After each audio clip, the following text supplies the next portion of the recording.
ปีสุดท้ายที่เฮาได้เฮียนด้วยกัน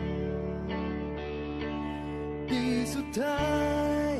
ที่เฮาจะต้องจากกัน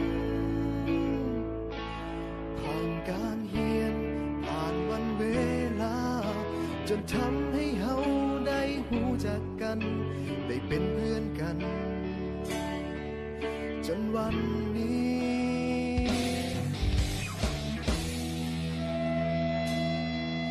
มาถึงม.7 ปีนี้ก็เลยห้องเพลงนี้แทนใจ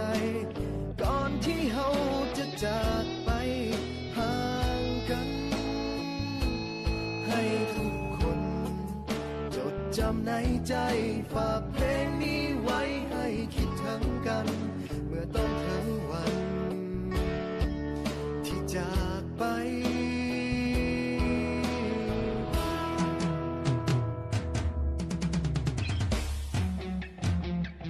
ก็เลยเขียนเพลงนี้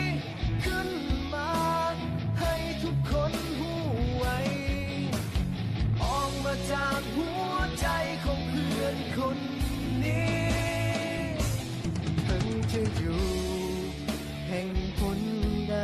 ยังคิดถึงกันทุกวินาทีจึงขอมอบเพลง